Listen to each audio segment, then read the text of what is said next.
पिछली वीडियो में जो कि इल्यूमिनाती के 2 पार्ट्स थे, उसमें मैंने इल्यूमिनाती ग्रुप के बनाने की कहानी और दूसरे पार्ट में वो पावरफुल कैसे हुआ ये सब बताया था। साथ ही ये भी बताया कि इल्यूमिनाती के फाउंडर प्रोफेसर एडम वेशॉप के बचपन की कहानी क्या थी। ये कहा जाता है कि इल्यूमिनाती ग्रुप का मेंबर बनने के लिए 66 रूल्स फॉलो करने पड़ते हैं, तभी आप जो है इस ग्रुप में शामिल हो पाते हैं। 66 रूल्स अभी शायद इस वीडियो में ना बता पाऊँ, लेकिन इस वीडियो में मैं आपको कुछ ऐसी जानकारी, कुछ ऐसे रहस्यों के बारे में बताऊंगा जिन्हें अब से पहले शायद ही किसी ने सुना हो। अमेरिका के एक बहुत ही फेमस ऑथर राइटर हैं फ्रिट्ज स्प्रिंगमियर। बहुत फेमस ऑथर हैं और जो अलग अलग जॉनर की किताबें पढ़ने के शौकीन हैं उन्होंने इसका नाम जरूर सुना होगा। फ्रिट्ज स्प्रिंगमियर के नाम से ये फेमस जरूर है, लेकिन इसके बचपन का नाम था विक्टर ई स्कूफ। 24 सितंबर 1955 को अमेरिका के पोर्टलैंड में जन्म हुआ और इन्होंने इंग्लिश में मास्टर डिग्री पूरी की है।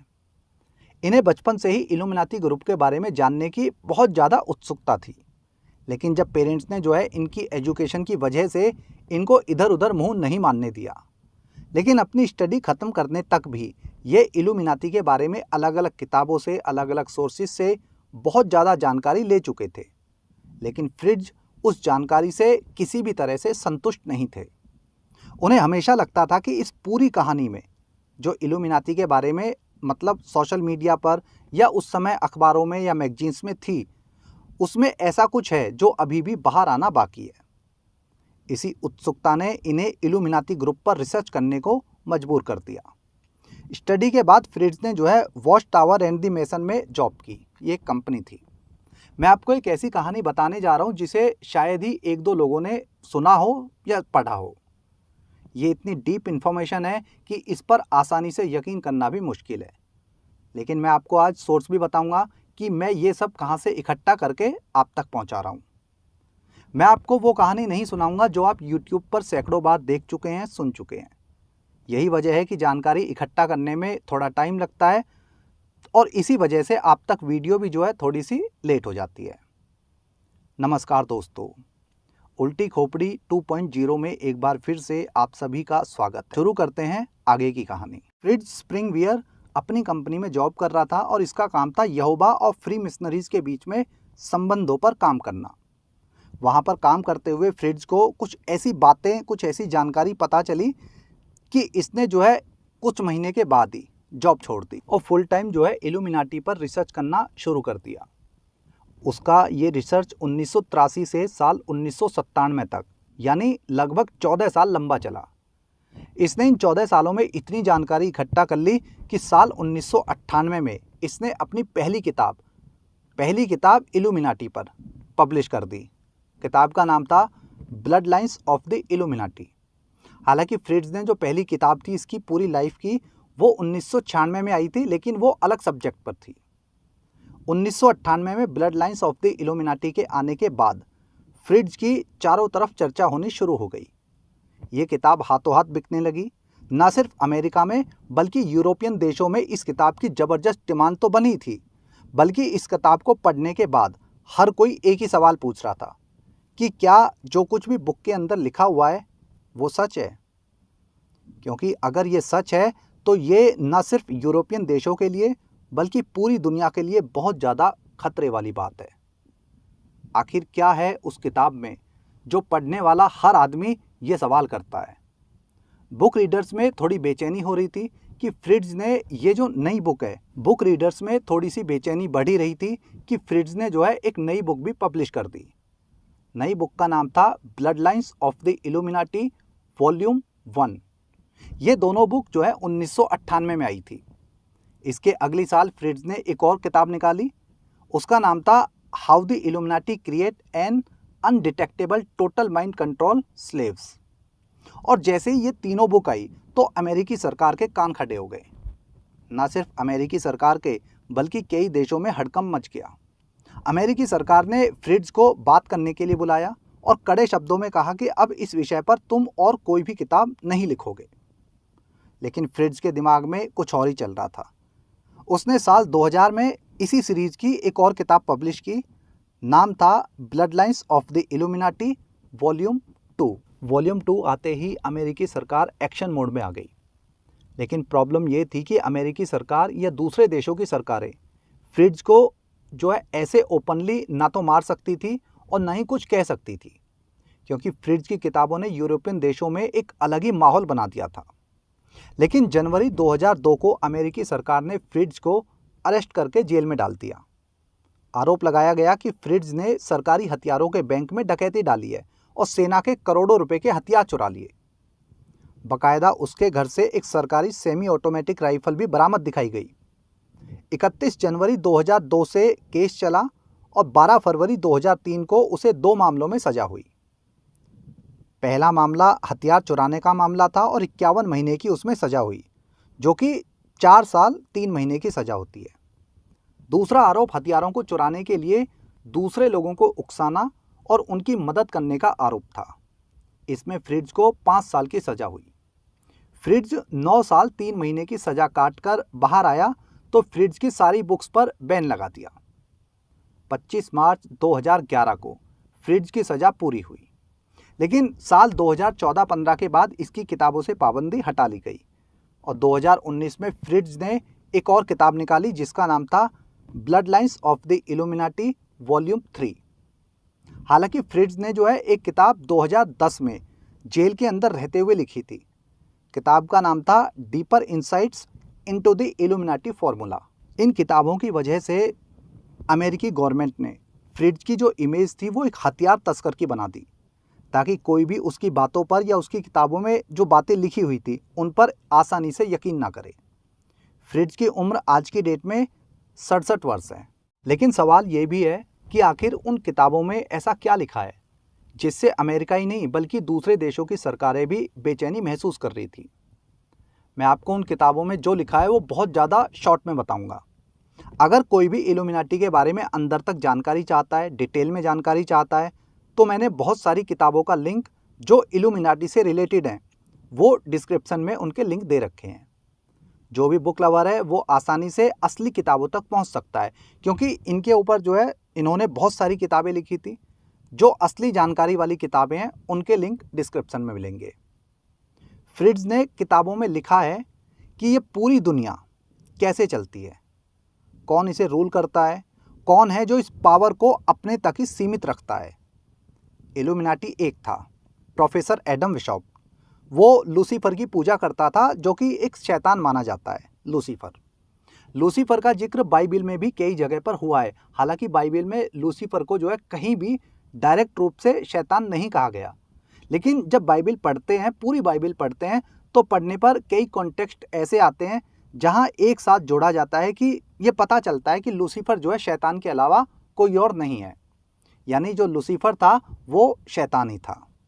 लूसीफर की कहानी बहुत ज़्यादा लंबी है तो वो अभी रहने देते हैं, उसको फिर कभी। हाँ, तो इल्यूमिनाटी पहले प्रोफेसर एडम था, लेकिन अब इस पूरी दुनिया में 13 परिवार इल्यूमिनाटी का रोल प्ले करते हैं। लेकिन आदेश सर्वोच्च इल्यूमिनाटी का ही सर्वमान्य होता है। मैं जिन्हें 13 परिवार कह रहा हूँ, असल में ये 13 इंडस्ट्रीज, 13 लोग, 13 ग्रुप या 13 संगठन हो सकते हैं या कहा भी जाता है। इन 13 परिवारों की अलग अलग फील्ड में अच्छी पकड़ है। मतलब जिस परिवार की जिस इंडस्ट्री में पकड़ होती है, उस इंडस्ट्री के सारे फैसले वो एक ही परिवार लेता है और वो परिवार बाकी के 12 परिवारों से डिस्कशन करता है। क्लियर नहीं हुआ है तो मैं आपको डिटेल में बताता हूँ, लेकिन वीडियो को स्किप नहीं करना वरना वो क्लियर नहीं हो पाएगा। ये जो 13 परिवार हैं, 13 लोग हैं, ये अलग अलग फील्ड से बिलोंग करते हैं, जैसे राजनीति से, व्यापार, entertainment, medical industry, agriculture, research industry या साइंस। सभी लोग जो है अलग अलग इंडस्ट्री से बिलोंग करते हैं। इल्यूमिनाटी की तरफ से इन्हें जो है अलग अलग नाम दिए गए हैं। पहला नाम द ऑस्टर ब्लड लाइन, दूसरा है द बंडी ब्लड लाइन, यानी ब्लड लाइन जो है सभी के साथ में है। तीसरा द कॉलिंस, चौथा ड्यू पॉइंट्स, पांचवा है द फ्रीमैन, छठा कैनेडी और जो सातवां है वो है ली ब्लड लाइन। इसी तरह आठवां ओनासिस, अगला द रॉकफेलर, 10वां द रसेल। ऐसे ही जो बाकी के 3 नाम है उनमें एक है द बेन ड्यूमन, एक मेरोविंगियन और एक जो लास्ट का नाम है वो रॉथचाइल्ड। ये 13 नाम है। फ्रिट्ज की किताब में जो है इन 13 पर पूरी डिटेल में बताया गया है कि ये इंडस्ट्री के लोग कैसे काम करते हैं, कैसे इस चीज़ को आगे बढ़ाते हैं और कैसे इस पूरी दुनिया की जो पावर है उसको एक ही सेंटर में रखते हैं या रखने का काम करते हैं। फ्रिट्ज की एक किताब है the great conspiracy theory and illuminati. इसमें जो है सब कुछ डिटेल में बताया गया है। इस पूरी दुनिया की एक बड़ी आबादी, एक बड़ी पॉपुलेशन का मानना है कि ये जो 13 इल्यूमिनाटी है जिनके नाम मैंने बताए हैं, ये पूरी दुनिया पर राज करते हैं। ये 13 लोग हर एक इंडस्ट्री को कंट्रोल करके रखते हैं, ऐसा किताब में लिखा है और ऐसा माना भी जाता है। इसमें कितनी सच्चाई है कितनी नहीं है ये आप डिसाइड करें। मैं सिर्फ वो बातें बता रहा हूँ जो किताबों में लिखी हुई है। जिसने इल्यूमिनाटी पर रिसर्च किया उसने किताबें लिखी और उन किताबों की बातें मैं आपको बता रहा हूँ। कमेंट करना आप इन चीज़ों को कितना सही और कितना फेक मानते हैं। ऐसा माना जाता है कि ये सारे देश, ये जो हमारी पूरी दुनिया है, इस पूरी दुनिया की आबादी को कंट्रोल करने के लिए वैज्ञानिक तरीके से तैयार किए गए वायरस, टीके, जेनेटिक रूप से तैयार किया गया भोजन, इन सब की प्लानिंग ये सब लोग मिलकर करते हैं। यानी इस पूरी दुनिया में जो कुछ भी बड़ा होता है उसकी प्लानिंग, उन सब की जो साजिश है वो ये लोग करते हैं। बड़ी बड़ी सरकारों को इनका आदेश हर हाल में मानना होता है। जो नहीं मानता उसको या तो गिरा दिया जाता है या राजा को, जो भी प्रधानमंत्री या राष्ट्रपति होता है, उसको मार दिया जाता है। ये भी कहा जाता है कि मेडिकल इंडस्ट्री इल्यूमिनाटी के द्वारा ही कंट्रोल की जाती है। और इसके बारे में तो आज से नहीं बल्कि हमेशा से कहा जाता है कि मेडिकल इंडस्ट्री को इल्यूमिनाटी कंट्रोल करता है। वैसे मेडिकल इंडस्ट्री एक अलग ही टॉपिक है। जितना ये टॉपिक अलग है, जितना आसान लगता है, उतना ही ये टॉपिक बहुत ज़्यादा डीप है और सीक्रेट है। तो ये टॉपिक जो है किसी दिन अलग से पूरा उठाएंगे। ऐसा कहा जाता है कि इल्यूमिनाटी के पास जो मेडिकल इंडस्ट्री को चलाने वाले लोग हैं, उनके पास में कैंसर और एड्स, जितनी भी ऐसी गंभीर बीमारियां हैं, उन सब की दवाई मौजूद है। लेकिन वो लोग इन दवाइयों को देने को तैयार नहीं है, क्योंकि इल्यूमिनाटी दुनिया की पॉपुलेशन को किसी भी तरह से कम करना चाहता है। यही वजह है कि ये लोग सुसाइड, हत्या, कलेक्टिव सुसाइड, मास मर्डर और एबॉर्शन जैसी चीज़ों को जायज़ ठहराते हैं। अमेरिका के एक राष्ट्रपति थे John F Kennedy. John F Kennedy को अमेरिका इतिहास में प्लेबॉय राष्ट्रपति भी कहा जाता है, क्योंकि कैनेडी ने जो है राष्ट्रपति रहते हुए 50 से ज़्यादा एक्ट्रेस से संबंध बनाए। मतलब जिस समय वो राष्ट्रपति थे और जिन एक्ट्रेस के साथ में जॉन कैनेडी के संबंध थे वो सब अमेरिका समेत अलग अलग देशों की टॉप की एक्ट्रेस और टॉप की नेता थी। 22 नवंबर 1963 को जॉन एफ कैनेडी को राष्ट्रपति रहते हुए भीड़ में जिस समय उनकी कार जा रही थी तो 2 गोली मारी और उनको मौत के घाट उतार दिया। एक गोली लगी सीधे उनके सर में और दूसरी गोली गर्दन में घुसकर दूसरी साइड से पार निकल गई।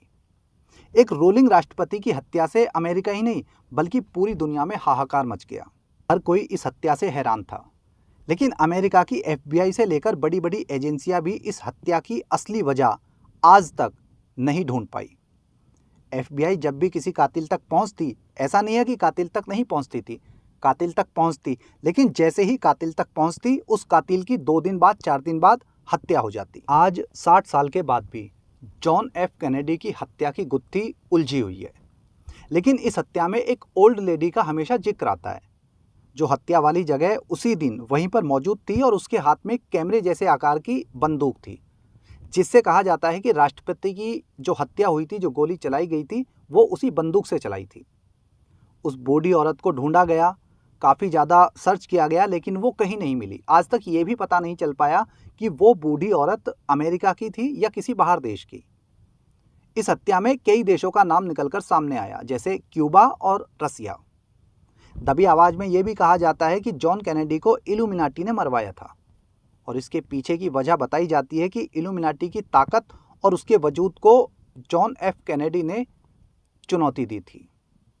जॉन एफ कैनेडी की हत्या के बाद का घटनाक्रम और हत्या का असली कारण अगले पार्ट में बताऊंगा। साथ में ये भी बताऊंगा कि जॉन एफ कैनेडी के अलावा इल्यूमिनाटी ने और कौन कौन सी बड़ी बड़ी सेलिब्रिटीज़ को मौत के घाट उतरवा दिया था। अभी आज की इस वीडियो में इतना ही। जल्दी मिलता हूँ चौथे पार्ट के साथ में, जिसमें इन 13 परिवारों के बारे में और भी आपको जानकारी मिलेगी। चैनल पर वीडियो पसंद आ रही है तो चैनल को सब्सक्राइब करें, वीडियो को शेयर करें और वीडियो से रिलेटेड कमेंट बॉक्स में अपना फीडबैक भी दें। जय हिंद, जय राम जी की।